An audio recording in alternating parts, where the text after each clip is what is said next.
Expreso Querétaro presenta. Gracias amigos de Blanco y Negro, como siempre a través de la plataforma de Expreso Querétaro, de los diferentes medios, además digitales, para que nos haga favor de seguirnos, de sintonizarnos y sobre todo para comentar, que es lo que queremos nosotros proponer en este espacio de información, debate y análisis. Mi querido Mario León. Nuestro segundo año. Ahí va. Sí. No, tercero, porque empezamos el 24, ¿eh? Sí. Mario León, buenas tardes. Hola, buenas tardes, buenos días. Sí, son días. Sí, días, tardes, noches. Sí. A Dan Olvera. Oli a todos. Saludos, como siempre, a Miguel Ángel Álvarez. Y bueno, en Blanco y Negro, que además no sé si se han dado nada más rápidamente y al margen, ha habido ya, están incursionando en las redes sociales, en los medios digitales, muchos proyectos que se quieren parecer a Blanco y Negro. ¿Sí? ¿A los viejos guangos? Sí, ¿A los viejos guangos? Sí, dije yo. ¿Has visto todos los mensajes? Siempre los episodios nos ponen viejos que guangos. Mira, que Juanita, que Juanito. Bueno, yo no me incluyo, yo creo que lo dicen acá por alguien más. Yo también creo eso, yo también creo que también es por alguien más. Yo no me lo tomo muy personal, la verdad. Hay mucha fortaleza de ese Oye, lado, mucha fortaleza. Bueno, sobre la mesa está el tema de este bar, antro, yo no sé cómo llamarlo también, que en el norte de la capital queretana, además tenía ya varios señalamientos por incumplimientos, Club privado, varias observaciones. Es que se llama Connor Caliza Bar Club, Night Bar Club. Oye, a ver, alguien me platicó que un vape, ¿no es cierto? Una cajetilla de cigarros, ¿sabes cuánto costaba ahí? ¿Ahí? ¿Cuánto? 700 pesos. ¿En una qué? ¿Un vape? No, una cajetilla de Marlboro. ¿700 pesos? 700 pesos. Pero en el pues, ay, no manches. Bueno, ni que estuviera... El vape, un poquito más. Un cigarro suelto, creo que de 60 pesos. Está prohibida la venta de cigarros. En los baños, ¿qué pasó? Bueno, si en los baños mataron a una persona, o sea, imagínate. Bueno, vamos a analizar ese asunto. Por eso estamos hablando del además, lugar, ¿no? Ya tenía observaciones, me llamó la atención. Pero la es que siempre lo mismo, Aurelio. Del secretario. Resulta que siempre tenían observaciones. Bernardo Quintana, ¿no? Ajá. No, bueno, Bernardo Quintana metido ahí. Una placita, una especie de plaza ahí. Comercial, ¿no? Comercial, sí. Ahí en los bancos, por ahí está cerca ahora el Infonavit, Bueno, pero el chiste es que ocurrió una desgracia, ¿no? Una riña, una bronca, un pleito, acaba con una persona asesinada en uno de los baños, en un baño. Pero el punto que a mí me llama la atención es que las autoridades municipales, al menos, han señalado que ya tenía varias consideraciones, varias denuncias. ¿Y por qué sigue operando? Varias observaciones, y entonces, ¿por qué? A ver, se le multó por no tener licencia de alcoholes, de hecho. Imagínate, no tenía, antes lo habían multado ya por en no el tener 2024, en el 2024 incluso tuvo una clausura. Luego, en junio del 2025, porque estaba realizando operaciones fuera de giro. Pero hay que decirlo, al comercial. parecer era muy palanca el antro, no sé por qué, alguna relación personal, dicen, algo ¿no? así. Dicen que 106, se la daba de muy palanca el lugar. 106 reportes de cierre, o que... Imagínate. O sea, entonces, 106. ese antro no estaba dentro de los objetivos prioritarios de la seguridad. De los famosos, pero... Pues ¿Pero por qué no? Pues porque estaba muy palanca, dice Mario. Bueno, sí era objetivo prioritario, pero para otra cosa. Ah, ok. 26 visitas de inspección que recibió en los últimos años, que además Ahora hay que decirlo también en descargo de ellos, el asesino, la fiscalía informó que ya está identificado. Que porque y había está biométricos. Identificado gracias a que el lugar sí aplicaba biométricos. Sí. Eso hay que decirlo. Pero a ver, biométricos, pero ¿cómo le hizo esa persona para ingresar a ese lugar, ese establecimiento con un arma de fuego? Sí, claro. Sí, y que nadie detectó los nada. guardias de seguridad, entonces no cumplen los Entonces protocolos de revisión. Bueno, pero o sea, también se comprueba que las cámaras no te quitan armas si no son filtro de revisión. No. O sea, las cámaras es nada más para saber qué pasa. Debe haber un cacheo, entonces, pero no es violatorio de derechos humanos, ahorita se lo preguntamos al ombudsman. Sí. Pero entonces, teniendo todos esos señalamientos en su contra, ¿cómo es que un antro sigue funcionando en estas condiciones? Dos. ¿Y por qué no? ¿Por qué no? No, es que tenemos que enterarnos de que no cumplía con la licencia, de que tenía y cuando ocurre una desgracia. A ver, como con Cantaritos, ¿no? Cuando pasó lo de Cantaritos, que salieron 100 y tantos lugares abren sin licencia. O sea, neta se van enterando. O sea, en la computadora no les sale un aviso. O sea, ahora que tenemos tanto gobierno digital y un montón de cosas. O sea, hasta que matan a alguien es cuando ya empezamos a revisar y empezamos a hacer operativos. Obviamente, y otra vez, reaccionando. Es que entonces no estarán las cosas así como Godínez, tráigase el libro de permisos. Exactamente, así como antes. Sí. Salivazo y aquí está. Sí, en algunas áreas como en la dictadura perfecta. Sí, ¿no? Pues sí, pero a lo mejor porque es muy conveniente también que funcione así, ¿no? Sí, también. O sea, otras áreas sí están digitalizadas, están automatizadas. Pero ¿cuánto hemos hablado y se ha hablado y de los antros y de la seguridad y de la vida nocturna y de la importancia de esta industria? Y de las licencias de alcohol. Y de licencias de alcoholes. Sigue el desmadre con la licencia de alcoholes.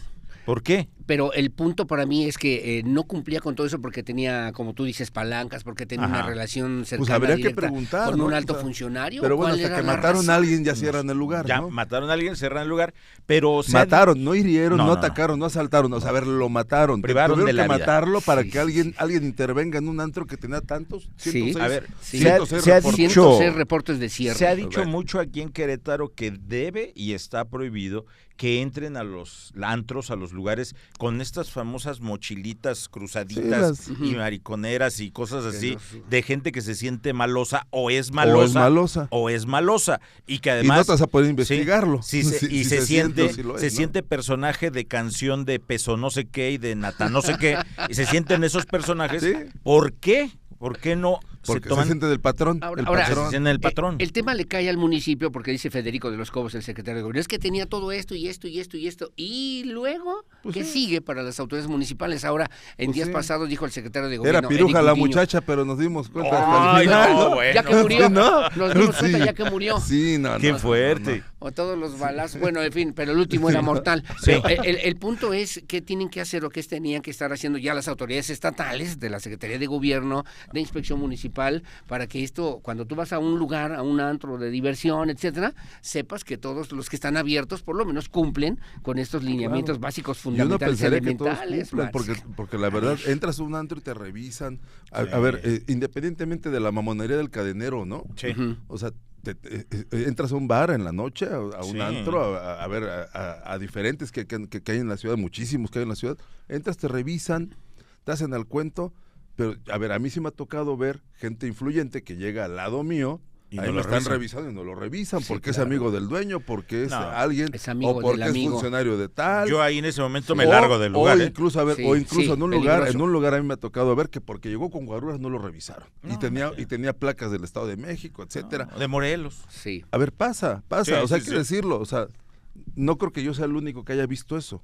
No. O sea, y sucede. A ver, y aunque haya cámaras, ¿eso en qué te cambia? Sí. Como dices, si entraron armados. Sí, claro. Sí. Y que perdone, pero que salga Federico de los Cobos que bueno, tenía todo este tipo de situaciones y de señalamientos, no ayuda en mucho. Creo que además obliga a que las autoridades realmente se pongan a trabajar en lo que tienen que hacer, al menos en el municipio de Querétaro. Quiero pensar que en los demás municipios las cosas funcionan bien. Y los dueños de estos lugares deben de saber que al aperturar un negocio de estos que deja bastante utilidad, hay que invertirle en seguridad privada, hay que cumplir con protocolos, porque si no esto es un desmadre. Claro, ¿no han proliferado los negocios buchones en Querétaro? Yo creo que sí. Pues en todo el país, ¿no? Todo el país. ¿No? Es una cultura, ¿no? Es una forma, ¿no? Aspiracional. Querétaro no es una isla, ¿no? Y además tema, pues ya es, hay mucha producción musical patrocinada por los grupos delincuenciales que han inflado artistas que ahora se dedican a mandar estos mensajes, ¿no? Sí, claro. Y que tengo troca, y que tengo viejas, y que tengo dinero, y que destápate un bote. Yo estaba jodido, pero soy el patrón. Sí, ahora soy rico. Ajá, y antes me despreciaba tal mujer, ahora es mi mujer. Y la plebada, véngase. Puro complejo, no sé qué. Puro complejo Puro complejo. Y la manita así. Pura frustración. No. Oye, quiero pensar cómo están en Ezequiel Montes, en Pinal de Amores, en Bernal, ¿cómo andan? La manita y el bote, y me habla un bote, y o sea... Tómese su cubo y ya. Sí, ya, váyase. Pero finalmente vivimos en un ambiente de inseguridad también en estos antros o en estos lugares que tendrían que ser de diversión. ¿Pero qué ibas a decir de Ezequiel Montes? Quiero pensar o imaginar o pregunto cómo están en Ezequiel Montes, en Pinal de Amoles, en Jalpan de Serra. ¿Están revisando realmente? ¿En Pinal de Amoles cómo están? ¿Cómo? Pues con frío ahorita y lluvia. Con frío y lluvia, ponte serio, hombre. No, si quieres te llevo a Pinal. ¿No? Yo te vi en Pinal el otro día, pero dije, bueno. ¿Pero qué pasa allá? Pues? A ver, se están revisando también estos antros, lugares. Eso sería muy importante. Porque si esto pasa en la capital del estado, a un ladito, cerquita. En Pinal no creo que pase eso. Imagínate como película de Pedro Infante, llegan todos armados a la cantina y pues no, ¿verdad? Bueno, allá en Peñamiller también. ¿Cómo va Peñamiller? Nada más hay una cantina en la plaza. Peñamiller. Hay una sola cantina y es muy decente, una barrita pequeña y una mesita de billar. Y tú has ido al Marqués, a la Cañada, al puerto de Mazatlán, ¿no? Sí, es histórica. Claro, ¿no? Digo, pero si están revisando, yo no digo que haya una cacería de brujas. Ni que no. El mismo secretario Pero debes de tener la seguridad de ir a todos estos lugares. El mismo secretario de gobierno, Ari Gudiño, dijo, tenemos que ir revisando y viendo quién cumple y quién no cumple con yo creo que está súper evidente que algo está pasando en descontrol del tema de antros y no es por parte tampoco de los empresarios en muchas ocasiones. O sea, sí hay malos empresarios, pero también yo creo que también hay mala supervisión. Sí. Ha habido malos procedimientos e insisto también, o sea, tantito de lo digital, pues aprovechenlo. O sea, en serio, la computadora te tiene que alertar cuando tantos están fuera de norma. Guardia Nacional y Ejército Mexicano en Querétaro traen en la mira a varios, Pero unos cumplen, otros no. Desgraciadamente actúan hasta que sucede algo. Sí, señores, que tenemos que hacer pausa. Bueno, como siempre, su opinión la más importante. Hacemos pausa en blanco y negro. Y también es trabajo nuestro cuidarnos. Sí. Salimos de antro a cuidarse, señores, a portarse bien. Había que llegar a decir, a ver, ¿tiene su licencia de funcionamiento? Sí. No, pues eso ya es bronca de ellos, pero tú también como consumidor, pues hacerlo bien y llegar en Uber, si estás a embrutecer, pues oye, vámonos en Uber, ¿no? Vamos a platicar con el doctor Javier Rascado Pérez, presidente de la Defensoría de los Derechos Humanos. Pausa y volvemos. Sí.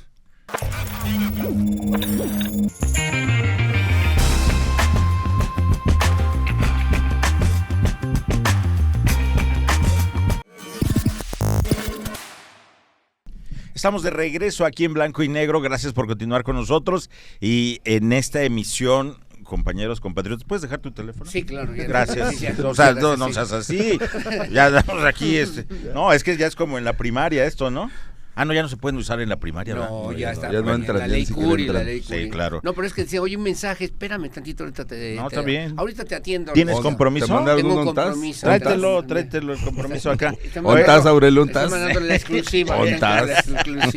Bueno, perdón, qué pena con las visitas, hombre. Al doctor Javier Rascado Pérez, presidente de la Defensoría de Derechos Humanos de Querétaro. ¿Cómo estás, Javier? ¿Cómo estás, Adán? Con el gusto de estar en este programa con Aurelio, Mario. Gracias, un honor. Gracias, bienvenido. Disculpa, pero pues es que uno de repente tiene que meter orden. Sí, pues es que el teléfono. Pero bueno, aquí, adelante, por favor. Gracias, doctor. Bueno, pues hay temas importantes que hay que poner sobre la mesa. Querétaro, sin duda alguna, ha ido marcando una línea importante en lo que tiene que ver con el cuidado y la atención de los derechos humanos. ¿Cómo vamos y qué perspectivas hay en este 2026 para seguir en esta misma causa, seguir atendiendo los derechos humanos en Querétaro, doctor? Pues yo creo que vamos con buenos avances, y no dicho solamente por la Defensoría, sino que hay parámetros incluso de organizaciones privadas, incluso a nivel internacional. También la propia CNDH, que ha reconocido durante 7 años consecutivos al sistema penitenciario de Querétaro, y pues por parte de la Defensoría siempre hemos tenido una postura de prevención, de generar una capacitación, promoción, difusión de los derechos humanos, para no convertirnos solamente en una institución reactiva, que cuando existe una violación por acción o omisión tengamos que intervenir, sino que podamos ir previniendo que todo eso se pueda suceder. Pero no es una institución, digamos, que atiende los derechos humanos, pero que de repente se ha quedado sin dientes. La verdad es que la naturaleza de estas propias comisiones o de estos órganos, desde su creación, prácticamente esa ha sido su naturaleza. Se dice que nosotros somos un organismo no jurisdiccional. Existen autoridades jurisdiccionales y administrativas que tienen facultades para sancionar. Por eso el término recomendación, ¿no? Exactamente, incluso que es la máxima emisión que se puede hacer desde efectivamente, la comisión, ¿no? Que a final de cuentas es una invitación a que se reconozca la violación de derechos humanos y que sea la propia autoridad la que tome finalmente acciones.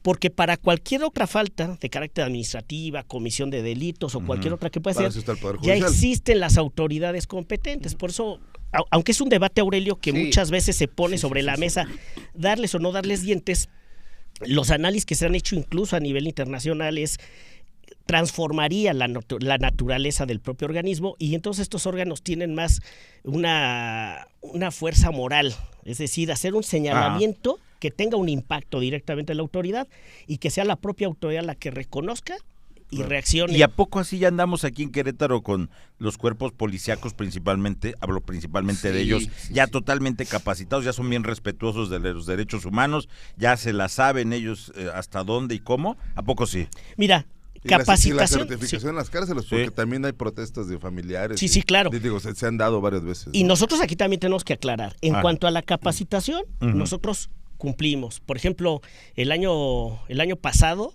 tuvimos prácticamente 17,000 capacitaciones a distintos servidores públicos y también al sector social, pero evidentemente... Luego se les salen algunos, como el inspector ese que golpeó a la artesana, ¿no? Y recordemos que por más capacitación... La policía que disparó en Cadereyta. Sí, por más capacitación que exista, pues finalmente los funcionarios públicos son humanos y evidentemente se dan este tipo de situaciones. Y de Harvard no vienen tampoco. O sea, bueno, ahí sí finalmente creo que el error humano hay que decirlo, pero están capacitados en su formación. Ahí sí yo le doy. Sí, pero reaccionan de una forma muy mala. Pues imagínate que te están agarrando de bofetadas. No, adelante, por favor.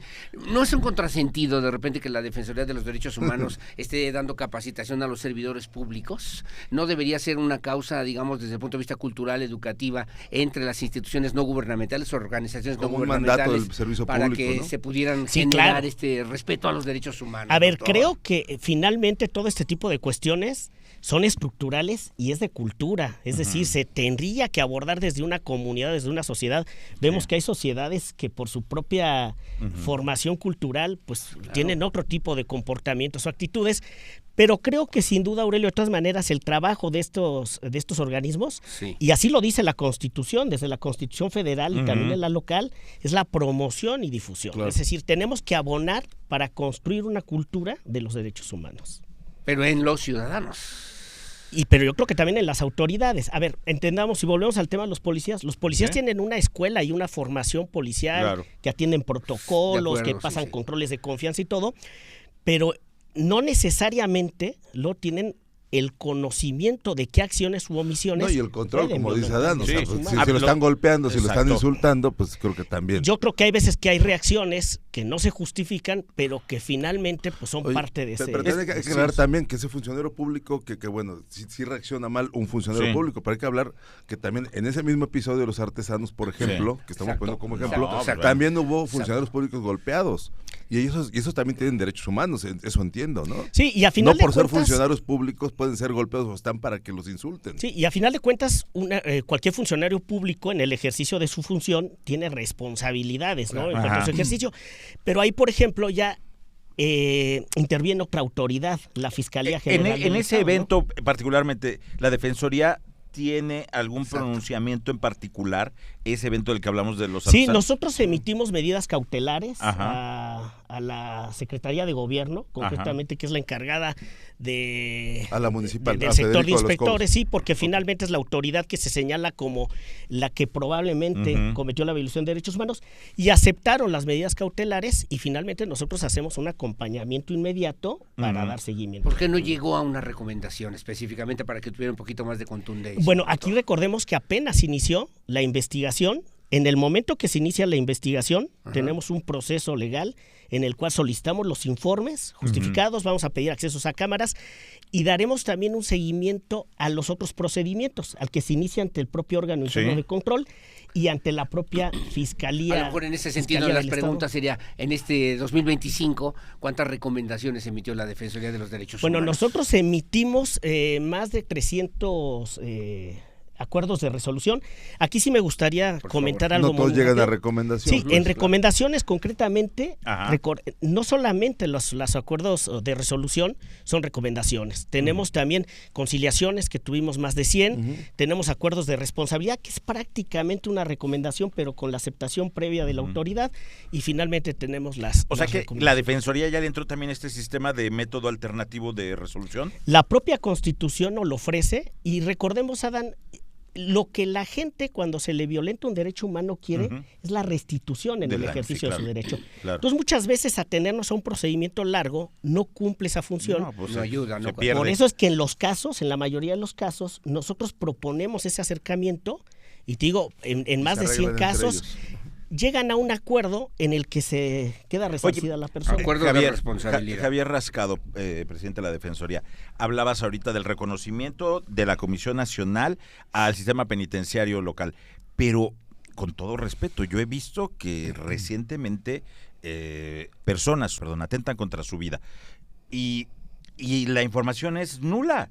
Se presta hasta cosas, información raras, que no es rara. Sí, el último se prestó a eso, ¿no? Se prestó a eso. Y se mencionó a una persona que no estaba muerta. Y la víctima también, y etcétera. ¿Qué pasa ahí? ¿Por qué? ¿Cuáles son los protocolos para que alguien no atente contra su vida en un centro de readaptación donde, entiendo, debe haber apoyo psicológico y seguridad? Y hay que decirlo, un centro de readaptación que está certificado y está reconocido 7 veces consecutivas a nivel nacional, ¿no? Que ahora se llaman centros de reinserción social, ¿no? Sí, los PPLs ya no son reos, ya no son reos. PPLs. Ni internos tampoco. Nada. Personas privadas de la libertad. Sí. Nosotros tenemos un acompañamiento constante y permanente con todos los centros que son de detención.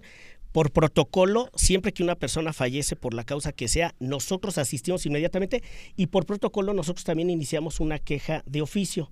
Ahí también las autoridades ministeriales hacen el levantamiento. Solo por haber muerto dentro de una Sí, nosotros prisión. Finalmente ahí prácticamente de oficio, porque puede existir una probable violación. Claro. Aquí sería concretamente por omisión, digamos, pero nosotros sí tenemos ese acercamiento constante. ¿Y se ha emitido alguna resolución en torno a personas que han perdido la vida dentro Se han emitido medidas cautelares justamente para la revisión de protocolos y atención de estas situaciones, y en el resto ahí sí estamos atentos a lo que resuelve la propia autoridad ministerial, las fiscalías, en ese sentido, porque ellos son los especialistas en este tipo de investigación. En la perspectiva de la autonomía de la Defensoría de los Derechos Humanos, el tema presupuestal es importante. Para el 2026 hay un incremento, hay un aumento para este ejercicio de esta institución. Sí, tuvimos un incremento prácticamente cercano al 5%. O sea, la inflación, ajuste. Sí, prácticamente como no lo hicieron, que fue uno de los trabajos que yo he realizado prácticamente desde que llegué a la Defensoría. Había un déficit muy, muy grande en términos administrativos, las personas no tenían seguridad social propiamente, estaban en el ISSSTE, pero no tenían el esquema. Los trabajadores de la Defensoría. Los propios trabajadores, eso evidentemente generaba un rezago. Era una institución donde parecía todo kermés. A ver si regresando del corte hablamos de eso, porque entre los desórdenes administrativos y de contratación de personal. Y los abusos que han cometido otros ombudsman, hay que decirlo. A ver, Miguel Nava y Adolfo Ortega son ejemplos, ¿no? Sí. Yo le voy más a Miguel. A Miguel, sí. Aunque en este otro sentido los temas laborales no entran en los derechos humanos, ¿no? Bueno, también hay que proteger los derechos humanos de las propias personas trabajadoras de la... Una demanda. Qué bueno que no es mi jefe, Aurelio. Sí. Vamos a la pausa. Estamos en blanco y negro, señores. Regresamos. Que no es mi patrón. Regresamos. No.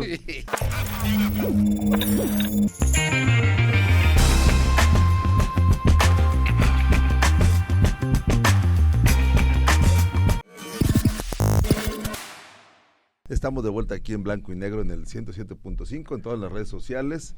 Adán Olvera R. Sí, ahí estoy. Aurelio P. Tavera. Estamos también en Twitter y estamos en la www.queretaro24.medio7.com y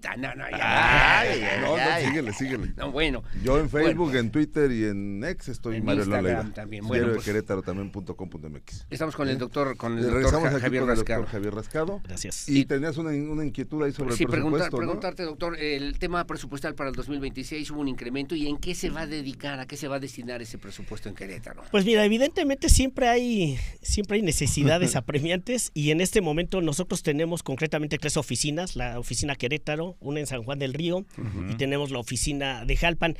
Prácticamente cerca del 90% de nuestro presupuesto se nos va en servicios personales, en honorarios, pues. Sí, prácticamente en atender todo el personal, y el resto pues para el propio funcionamiento de la institución. Oye, pues han de pagar bien en la Defensoría, ¿no? No, también, pero digno. Pero en términos administrativos, perdóname el término, pero un desmadre de administración de repente en lo que pasaba en otros tiempos, en otros momentos en la Defensoría de los Derechos Humanos, incluso hasta con empleados, doctor.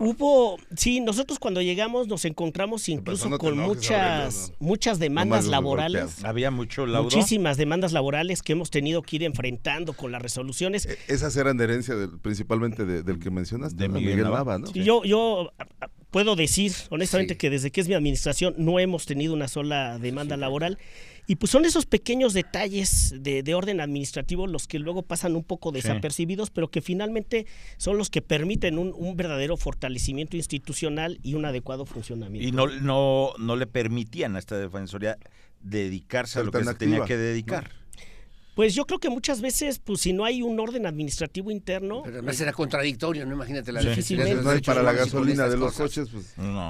Sí, pero... ¿De cuánto es el presupuesto 2026? Es poquito más de 55 millones. ¿Y se usa en su mayoría para gastos administrativos? Personales, servicios personales y luego para el funcionamiento y evidentemente enfocados mucho a la promoción y difusión. ¿Cuál es la principal violación a los derechos humanos en Querétaro? Yo me acuerdo que antes decían, oye, en esta secretaría, en esta dependencia, bueno, hasta contra la Comisión Estatal del Agua, las quejas, había casos. Yo ¿Cuáles en Querétaro? ¿Podríamos decir algo? Primero te diría, ¿qué autoridades? Por favor. Ajá. Las autoridades son prácticamente todas las que tienen que ver con fuerzas policíacas, pues evidentemente... Son los que, pues sí. Son prácticamente los que más, porque tienen un contacto constante y permanente. Tienen el uso de la fuerza, ¿no? El monopolio del uso de la fuerza, ¿no? Efectivamente. Bueno, y también... en teoría, ¿no? No, pues sí, ¿no? La fuerza del Estado. Sí, no. Y también depende de qué estado hables, ¿no? La CESEC y UCEBEC, que también tienen por su propia naturaleza, que son servicios médicos y educativos, pues evidentemente. En muchos son falta de acceso a la justicia, tratos indignos. ¿Qué pasa con el tema de negligencia médica? ¿También lo tienen ustedes? ¿El cuál, perdón? ¿Negligencia médica? No. No, ese no. Federal Nosotros solamente, recordemos, aquí quiero recalcar, nosotros cuando vemos una violación de derechos humanos por acción o omisión de una autoridad, pero los demás daños que hayan, si se comete un delito, si hay una negligencia, un daño administrativo, eso lo resuelven finalmente otras autoridades. ¿Qué ha pasado con esta narrativa de que los derechos humanos eran para los delincuentes y había algunos leguleyos, no abogados, leguleyos, que inmediatamente iban a derechos humanos y ya lo decían como en su librito, vámonos a derechos humanos a levantar una queja y nos vamos por acá, y nos vamos por acá. Eso es muy noventero, ¿no? Eso es muy noventero. Cuando estaba muy de moda el tema. ¿Ha hecho la Constitución para evitar esto? No, a ver, yo creo que esto tiene que ver más con el trabajo institucional interno y creo que aquí viene también el tema de la producción y difusión. Esa idea de es para defender delincuentes creo que no es tal, es para garantizar la dignidad de las personas. Nada más. Todas las personas tienen derecho a un trato digno, incluso a un juicio adecuado, es decir, a una defensa legal. No quiere decir que se les vaya a eximir de su responsabilidad ni que se les vaya a dar una categoría de privilegio. No, simple y sencillamente es genérale las condiciones mínimas que garanticen la dignidad de las personas y que cumplan con los procedimientos y con las resoluciones que se emiten. Podrá ser muy delincuente, perdón, pero no se le puede torturar, ni golpear, ni hacer uso excesivo de fuerza. No podemos aislar a personas, no podemos privarlos de la alimentación, de los servicios médicos. Eso ya no ocurre, doctor. Tenemos quejas, evidentemente. Nosotros tenemos prácticamente seguimiento constante a los centros de detención, incluso en los propios, en el sistema penitenciario existen teléfonos y están los números de la Defensoría y buzones de quejas y se comunican. Ya no hay Tehuacán, ya no hacen la momia, ya no vendan personas, les echan agua, les patean. Hasta el momento no tenemos reportes nosotros de ello, pero evidentemente siempre estamos atentos y seguimos recibiendo llamadas y damos un seguimiento puntual. Desde esa misma perspectiva, a mí me interesa también el tema de los municipios, los municipios, el comportamiento también que se regula a través de los derechos humanos de los municipios, en dónde es donde mejor se trabaja acatando las disposiciones de la Defensoría y en dónde no. Para que... Bueno, en general prácticamente tenemos más cercanía evidentemente o más por las quejas que existen con los municipios grandes, por ejemplo, pensemos en los conurbados, San Juan del Río, son evidentemente en los que tenemos más quejas. Lo que es cierto, yo lo podría decir en estos términos, todas las recomendaciones que hemos emitido, todos los acuerdos de responsabilidad y todas las medidas cautelares han sido atendidas por todas las autoridades a las que se han emitido. Entonces, ese para mí es el parámetro que puedo dar certero de cómo ha sido. Y en el resto, pues los acercamientos se han generado permanentemente y siempre hemos tenido una... No hablábamos de las recomendaciones, pero sí de las quejas, por ejemplo. ¿Ha aumentado en este periodo de tu gestión? No, prácticamente nos hemos mantenido en un mismo... Ya de una vez, échate el informe aquí de una vez. No, sí, y la parte académica, ¿habías iniciado algo académicamente? ¿Cómo va esto? Pues creamos el Centro de Estudios ¿de Derechos Humanos? En Derechos Humanos. Ya vamos en nuestra segunda generación de la maestría, que va enfocada sobre todo a funcionarios públicos. Ha sido, creo que un buen éxito. Hemos comenzado nuestra producción editorial. Ya llevamos 2 textos propiamente publicados en físico, digamos. Pásale su teléfono, Reguillo. Pásale su teléfono. Y la verdad es que... ¿De qué han sido las publicaciones de una vez? Bueno, uno es de personas del derecho del voto, de personas privadas de la libertad, de los derechos de pueblos y comunidades indígenas, de niñas, niños y adolescentes. Es decir, hemos buscado, sobre todo en grupos en situación de vulnerabilidad, y ahí hemos enfocado de forma preventiva, como dijiste al principio. Exactamente. ¿No? Ahorita que hablas de niñas, niños y adolescentes, hay un caso de una alerta Amber, ¿no? Que nos llamó mucho la atención porque 4 alertas en un fin de semana de menores de edad. ¿Qué sabe la Defensoría de este asunto, de estas menores? Mira, nosotros pertenecemos al Comité de Alerta Amber. Nosotros es un órgano que preside la Fiscalía del Estado y que participan autoridades del Poder Ejecutivo, una representación de los medios de comunicación y sociedad civil organizada, que es lo que busca esta alerta, una coordinación, porque lo importante es que cuando hay personas no localizadas, tenemos que garantizar en niñas, niños y adolescentes que se salvaguarde la integridad e inmediatamente enfocar los esfuerzos de todas las autoridades para encontrarlos. Nosotros como Defensoría pertenecemos o participamos como invitado permanente, con derecho a voz. No tenemos propiamente voto, pero cada que se activa una alerta Amber, yo les puedo decir que cumplimos 2 funciones. La primera, participar en esta divulgación, y la segunda es que ponemos atención inmediata que todas las autoridades que participan no generen acciones u omisiones que puedan violentar los derechos humanos. Es decir, vigilamos el actuar de las autoridades para que finalmente se pueda garantizar el bien mayor, que es la integridad de la niñas siguen siendo buscadas, ¿no? Hasta donde entendemos sí, porque la alerta entendemos que no se ha desactivado, y nosotros finalmente... Pero en este tema en particular la Defensoría no hace también una investigación por su cuenta, no rastrea, no investiga algún otro tema. Estamos atentos al actuar de la autoridad, y en caso de que personas, cuando sucede que son familiares de las personas no localizadas, ellos finalmente nosotros les damos asesoría jurídica, atención psicológica, acompañamiento ante toda autoridad, y finalmente esa es la función inmediata que realiza la Defensoría. Porque en estos centros donde se supone que estaban estas niñas, ¿no se violentaban los derechos humanos? Nosotros tenemos, esa es una facultad peculiar que tenemos, porque tenemos la facultad de revisar los centros de internamiento, pero al ser privados no tenemos facultades más que a avisar a las autoridades. El único acceso que tienes a la investigación de la propia autoridad. Exactamente. Si nosotros detectamos una posible violación, por ejemplo, en materia de protección civil, avisamos a Protección Civil. Si creemos que existe la posible comisión de un delito, avisamos a la Fiscalía. Pero digo que es una facultad compleja, porque si bien tenemos el derecho de ingresar, no tenemos facultades contraparticulares. Imagínate los centros de integración, estos juveniles contra las adicciones y los anexos, todo ese tema, ¿no? La Defensoría espera que haya alguna denuncia, que haya alguna queja. No, fíjate que así hacemos, Aurelio. Tenemos un trabajo coordinado con CESEC, con las autoridades municipales, con Protección Civil y nosotros, y hacemos revisiones constantes, permanentes y aleatorias, pero vamos en conjunto. Vamos en conjunto para que se pueda... Está en boga también, lamentablemente, el acceso a los antros, a los centros de diversión. En Querétaro entran con armas personas, y hoy puedo decirlo, porque sucedió muy recientemente, biométricos, muchas cosas que se busca garantizar la seguridad. Pero estas acciones no son violatorias de derechos humanos. O que te piden el INE, por ejemplo. Mira, propiamente eso sería materia, recordemos que aunque es un derecho humano, hay por el momento todavía un órgano especializado, que es la Comisión de Acceso a la Información, pero de todas maneras yo creo que recabar los datos no necesariamente es violatorio de derechos humanos. Lo que sí puede ser violatorio es justamente exponer esa información, o que esa información no tenga un uso adecuado. En ese mismo sentido, el registro, por ejemplo, de los celulares que ahora ha impuesto el gobierno federal, ¿no violenta los derechos humanos? Me mantengo en la misma respuesta. En principio yo diría que no, siempre y cuando se haga un manejo y un uso adecuado de esta información. En principio no, pero pudiera. Sí, claro, no. A final de cuentas hay una acción, una omisión. No es la Defensoría de los Derechos Humanos un elefante blanco de la administración pública. No, yo creo que no, Aurelio. De verdad que creo que el trabajo... Bueno, ya al final suelta la pregunta.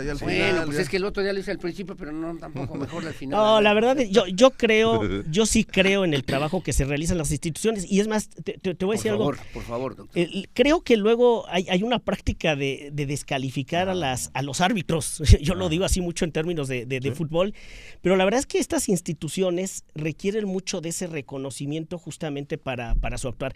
Yo creo que no es un elefante blanco, más bien hay que precisar cuáles son las facultades, cuáles son los alcances y enfocarnos en ello, pero creo que sí tiene... Yo le daría más facultades, porque imagínate, dices, tenemos voz en Alerta Amber, pero nada más voz. Nada más voz, No hay voto. Sí, porque es la naturaleza mismo de los órganos, ¿no? Vas a presentar tu informe dentro de poco. La próxima semana tuve ya un acercamiento con la presidenta de la mesa directiva y ya la siguiente semana... ¿Lo presentas ante el Congreso nada más? Ante el Pleno de la legislatura, en un evento público como son todas las sesiones de la legislatura, es una sesión solemne como cada año se hace y finalmente ahí rendimos el informe de actividades. ¿Y vas a invitar? Sí, ya están invitados de una vez. Sí, es un espacio abierto. Para que nos dejen pasar. Sí, porque si no luego... Sí, reclamamos nuestros derechos humanos ahí. Claro. Derecho a la información, que por cierto es un derecho humano, ¿no? También. ¿No hay fecha todavía para el informe? ¿Perdón? No hay fecha todavía para... Sí, nos iban a confirmar, aparentemente es el siguiente miércoles, pero todavía estamos en espera de la confirmación oficial. Va a sesionar el Pleno. Pleno. Está cargada la agenda en la legislatura, entiende. Muchas cosas. No, hombre, muchos temas ahí. Doctor Javier Rascado Pérez, muchas gracias por estar con nosotros. Gracias. Gracias. Gracias, Javier. Cuando gustes, Cuando quieras. No. Un gusto siempre estar con ustedes y un honor. Ya quería conocer esta mesa de debate. Nos faltó tocar el tema de la reforma judicial en lo federal y en lo local, que creo que es un tema importante y es un tema que amerita aparte de otros dos bloques, yo creo. Perfecto. Si me invitan aquí, siempre estaré con gusto. Gracias, Javier. Que tengas mucha... Gracias, igualmente. Gracias. Corte, ¿no? Vamos a la pausa. Sí, regresamos. No, si ustedes quieren. No. Le seguimos, ¿no? Regresamos. Total, no pasa nada. Vamos a pausa y volvemos.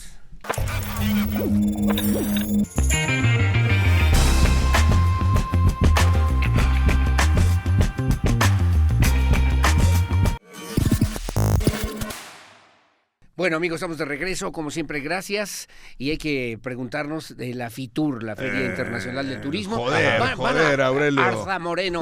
Oye, pero van los 32, o representantes de los 32 estados de la República. Todo México está allá. Me extraña que estés aquí, de hecho me extraña que tú estés aquí, Aurelio. A ver. ¿Qué haces aquí? Pero aquí en Madrid están interesantes las cosas. Gobernadores, gobernadoras, secretarios de turismo, presidentes municipales, colados y demás, de todo el país. Todo el país. Pero uno pensaría que los alcaldes, el gobernador. No, hay gente también, por ejemplo, un secretario de Desarrollo Sustentable municipal o sostenible. Hay de todo. Sí. Pero él va en la comitiva del gobernador o él va por su No, o sea, unos van en comitiva, otros van por su parte. Sí. Pero es en todo el país, todos los del país. Todo el país, sí. Ahora, ¿por qué? Porque México es socio. El país socio. Socio de esta FITUR. En un momento difícil, yo creo, para los españoles, porque hay una tragedia nacional. Y un momento difícil para el turismo también en México, hay que decirlo. Y hay una tragedia nacional. En España van 40 por muertos. El trenazo. Las cosas están puestas los ojos están en otro lado, no tanto en el turismo, sino lo que pasó con los trenes, donde es lamentable. Pero están allá hablando de turismo y las cifras que yo he escuchado es que pues México ha caído al 6º lugar en cuanto a visitantes de turismo. O sea, estamos en un 6º lugar. Llegó a ser cuarto. Pero hoy estamos en 6. Neoliberal diría el señor. O sea que vamos, ¿y la señora? Mal. Vamos para atrás. Vamos para atrás. A ver, ¿hace cuánto que cancelaron el fondo de promoción turística? El tema de los pueblos mágicos también. Sí, que no ha habido Llevamos apoyo 7, 8 años. Sí, claro. 7, 8 años dijeron que se cancelaba el fondo de promoción turística. ¿Por qué? Por el aeropuerto, ¿no? Sí. Bueno, ya hace 2, 3 años que acabaron el aeropuerto Felipe Ángeles. ¿Y dónde está lo que pagas de TUA, todo ese tema? Pues seguimos. Es un desmadre administrativo y estamos pagando las consecuencias en el turismo, entre otros muchos sectores, ¿no? Ahora, para Querétaro el turismo sigue siendo, pienso yo, una alternativa importante para el desarrollo económico, incluso con inversiones sustanciales, después con el tren México-Querétaro, el vuelo Querétaro-Madrid, van a generar una derrama económica que a mi juicio y a su consideración, creo que no le hemos dado bien el golpe de lo que eso puede significar para Querétaro, desde la misma Secretaría de Turismo, también hay que para poder entender porque esa la autoridad también, hay que decirlo también, en la Secretaría de Turismo tampoco entienden mucho el tema. O O sea, también, o sea, las cifras se les revuelven. Sí. La verdad que no le queda claro a la titular, por lo menos, o bueno, en general el turismo está en crisis, no solo en Querétaro, en México. Hay que reconocerlo, y yo creo que no es momento para decir que nos está yendo. Y bueno, yo me iría más allá, Mario. Porque no es cierto. El turismo está en crisis en el mundo. El líder en visitantes es Estados Unidos y ha tenido una caída sustancial. Pero por el tema de las visas también, una caída sustancial de visitantes. Sí, claro, el mismo Madrid, que es otro destino, o España, que es un destino muy preferido, importante, también ha tenido caída importante de turismo. O sea, hay una crisis, aquí como tú dices. Precisamente aquí a nivel nacional, el único lugar que ha roto récords es Cancún, en la recepción de viajeros. Pero bueno, hay que decir, está Cancún, está la Riviera Maya, está Playa del Carmen, está Tulum, está Cozumel, está un montón de oferta de playa que tiene esa zona. Y bueno, evidentemente pues es la más atractiva. Y ahí sí se rompen récords, pero en los otros lugares Querétaro no ha pasado del 60, 65% en ocupación. Yo los invito simplemente a visitar uno de los principales proyectos turísticos de Querétaro, que es Bernal. A ver, perdón, hay un desmadre, de imagen urbana. Es un destino chelero, ya hay mi chilero. Otro desmadre con los taxis y con los racers y todo ese tema. Si no se cuida Bernal, con las chelerías. Si no se cuida Bernal, va a terminar en gomichelas, Exactamente. No, ya terminó. Ya terminó, y además con casi la mitad de locales en la calle principal teniendo cerrados el monolito. Y hay que atender eso porque ahora limitado a 16,000 personas al mes que van a poder subir, porque el vuelo de Querétaro-Madrid, Madrid-Querétaro puede potencializar.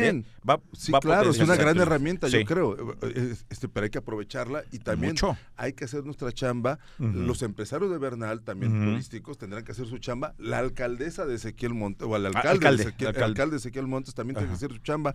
Todos hagan su chamba, no nada más digamos buenos resultados que no existen. Sí, yo creo que esta industria sin chimeneas pudiera ser una gran alternativa, pero a mi juicio no le han dado el punch que es una gran alternativa. Hay que darle más. Y la verdad que también tiene gran potencial. Querétaro se ha distinguido siempre, sin duda, pero también, insisto, no es momento para decir que nos va bien, porque no está yendo bien en ningún lado del país en tema turístico. Bueno, señores, yo te diría en tema económico incluso, porque está detenida la economía. Bueno, tenemos que despedirnos, pero no sin antes pasar al para llevar. ¿Qué tenemos para llevar con señores? Pues me dicen que va a haber más cambios en el municipio de Querétaro, que bueno, ajustes. Pero los que el primer nivel, los que hubo ya estaban muy cantados, ¿no? Los que hubo fueron ya muy cantados. Y muy obligados, ¿no? Muy obligados, ¿no? Pero bueno, viene un segundo ajuste pronto, un ajuste, pues yo creo que también de corte político. De corte político, yo creo que con miras a ser competitivo para la carrera en la que está también el para ver quién Felipe se queda, Macías, ¿no? La coordinación de la Defendamos Querétaro, ¿no? Pues hay varios cargos, pues sí, pues es la versión panista del cuatroteísmo, y ¿no? la versión municipal, claro, de lo que tiene que ver con esta operatividad que tiene que presentar antes del 2027. Bueno, y yo para llevar voy a decir lo que cualquier comunicador barato diría: se los dije antes que nadie. ¿Cómo lo advertí? Sí, ¿cómo lo advertí? Una fuente regularmente bien informada me dijo que Cosmos ya iba de salida. Y no voy a responder a provocación. que Sinergia era el nuevo modelo de justicia. De por sí no me quieren. Y ya en la legislatura ya se aprobó en la comisión, va avanzando mucho, de que Sinergia ahora sea el nuevo modelo de justicia aquí en Querétaro. Yo nada más quería decir que se los dije antes que nadie. Bueno, yo nada más quiero... un sabio, señor quiero comentar, porque en esta semana la presidenta de la República, Claudia Sheinbaum, presentó una iniciativa para credencializar de manera masiva el derecho, el acceso a la universalidad de los servicios de salud en el país, donde van a participar. Tipo Dinamarca. Pemex, va a participar la Secretaría de Defensa Nacional, tipo Dinamarca. Yo nunca entiendo por qué en temas de salud no hablan de cosas concretas, camas de hospital, doctor. Siempre se van por la credencialización o por el empadronamiento. De forma masiva, ¿no? Como para que y lo que importa para después. Pero el llamado que hace la senadora Betty Robles de Morena, por cierto, esta de decir convocar, incluso me decía, exhorto al gobernador Mauricio Curi González para que se pueda acoger al proyecto, al programa. Pues le quisieron hacer manita de porco con el presupuesto, para que a huevo se metiera al tema del INSABI. ¿O ahora cómo se llama? Seguro es el IMSS Bienestar. Lo que era el INSABI, que tampoco era Seguro Popular. IMSS, Bienestar, y que hay 9 estados de la República que no han querido acceder justamente a esa propuesta de la presidenta. Pues no. Pero el punto es que dicen, si no accede, estos queretanos que podrían sumarse a este esquema de credencialización para este proyecto de Tata, no va a poder pasar si el gobernador insiste en que no puedan acceder. Pero es un tema político, o sea, como siempre meten el tema político por delante de la necesidad real, que es el tema de atención médica, ¿no? De los servicios de salud. Es un tema totalmente político y hay que ver nada más a los demás estados el desmadre que se traen con ese tema de bienestar para comprender por qué el gobernador no quiere que se meta a nuestro sistema de Querétaro, que sí funciona medianamente bien, a ese desastre, y, ¿no? y súmale que ahora los que tienen un seguro de gastos médicos privado, ahora les va a salir más caro porque ya los beneficios cuando fiscales menos 16% más. Ya no van a estar, entonces te va a costar. Entonces, van bien, vamos poca madre en esa materia. Bueno, pues ahí está. Está abandonadísimo el tema de salud, es un abandono en todo el país. Totalmente. Bueno, aquí en Querétaro sí funciona lo público, y yo creo que es una de las que se mantiene con recursos estatales. Pero se necesita impulso, no ir para atrás. Señores, como siempre, muchas gracias, Mario León. A usted, señor. Gracias. Igualmente. No, perdón, licenciado. Mandamos saludos a Miguel Ángel Álvarez, saludos, como siempre, un abrazote, a través de la plataforma de Expreso Querétaro. Gracias, que nos hacen favor de vernos y de seguirnos y sintonizar. Nos vemos en la próxima. Nos vemos la próxima. Bye. Nos vemos en Madrid. A la Madrid. A la madre patria. Nos vemos. Hasta luego.